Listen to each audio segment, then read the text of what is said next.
Assalamualaikum warahmatullahi wabarakatuh. Shalom, Om Swastiastu, Namo Buddhaya, dan salam kebajikan bagi kita semua. Perkenalkan, nama saya Fasya Afia Adrianto Putri. Saya merupakan mahasiswi aktif Fakultas Hukum Universitas Diponegoro, angkatan tahun 2024, dengan NIM 11.124.130394.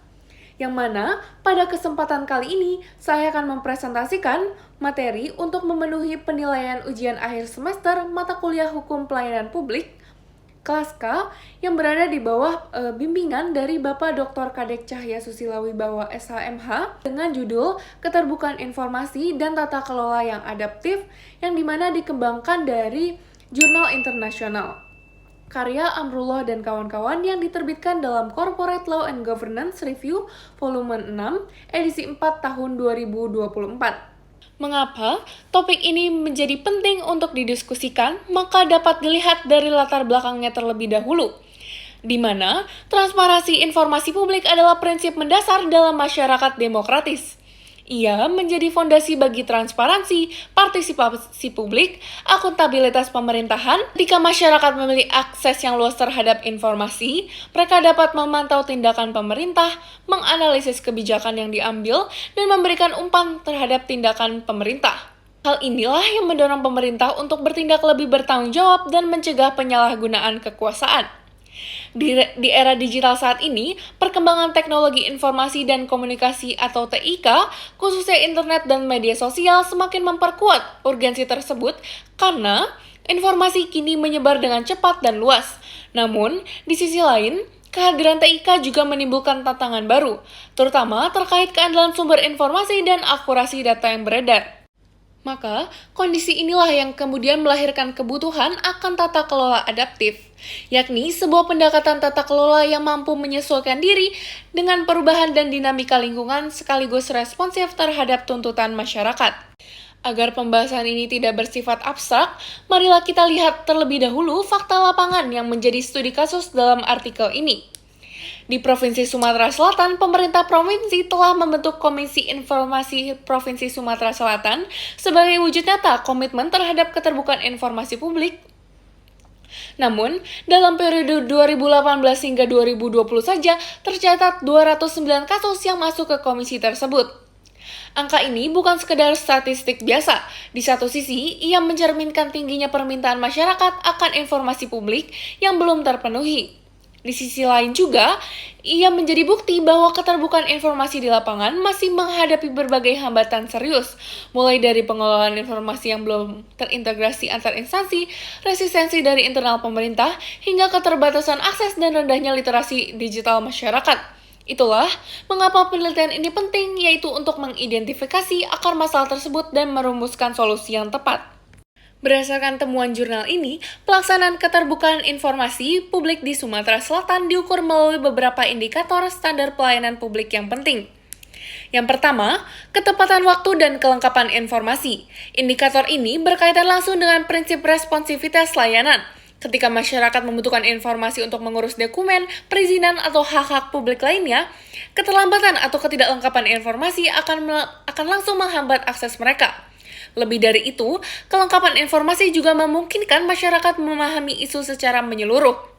Sehingga kebijakan yang lahir pun dapat mencerminkan berbagai kepentingan secara lebih adil. Kedua, keandalan dan akurasi data. Ini adalah fondasi kepercayaan publik. Ketika sumber informasi diakui sebagai sumber yang terpercaya dan datanya akurat, masyarakat merasa lebih yakin menggunakan sebagai dasar pengambilan keputusan. Sebaliknya, tanpa data yang akurat, keputusan masyarakat dalam mengakses layanan bisa berujung pada kekeliruan yang merugikan. Ketiga, gaya komunikasi dan pemanfaatan TIK. Indikator ini menentukan seberapa jangkauan layanan informasi. Pemerintah perlu menyampaikan informasi dalam bahasa yang sederhana, mudah dipahami oleh semua lapisan masyarakat. Namun, pada kenyataannya, masih ada 5 hambatan besar yang menghalangi terwujudnya keterbukaan informasi yang ideal, khususnya di Sumatera Selatan.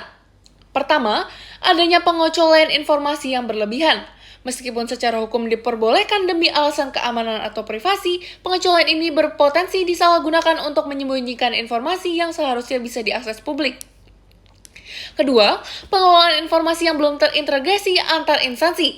Ketika informasi tersebar di berbagai dinas tanpa sistem yang terpadu, masyarakat kesulitan mendapatkan gambaran yang lengkap dan akurat.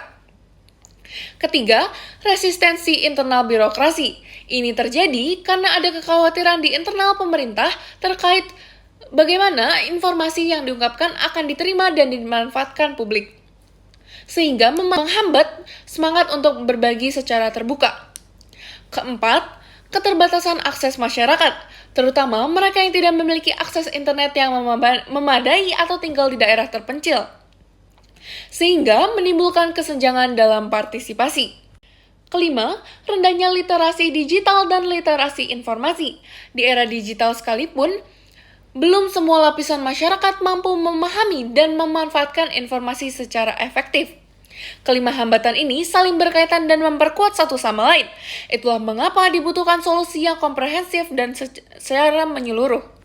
Disinilah jurnal ini menawarkan model tata kelola adaptif sebagai solusi, yang terdiri dari 5 elemen. Yang pertama, inklusivitas. Kedua, sistem manajemen terintegrasi. Ketiga, pengurangan resistensi internal. Keempat, peningkatan aksesibilitas melalui TIK. Kemudian yang kelima adalah peningkatan literasi digital masyarakat. Model ini dilandasi 3 prinsip utama tata kelola adaptif, yaitu kolaborasi antara pemerintah, swasta, dan masyarakat sipil, fleksibilitas dalam merespon perubahan, serta pembelajaran dari pengalaman masa lalu untuk terus memperbaiki kebijakan di depan. Demikian presentasi yang dapat saya sampaikan guna memenuhi penilaian ujian akhir semester mata kuliah Hukum Pelayanan Publik ini. Saya mohon maaf apabila terdapat kekurangan dalam penyampaian maupun pemahaman saya. Semoga apa yang telah saya sampaikan dapat bermanfaat bagi kita semua. Wassalamualaikum warahmatullahi wabarakatuh. Om Santi Santi Santi Om, Namo Buddhaya, salam kebajikan dan salam sejahtera bagi kita semua.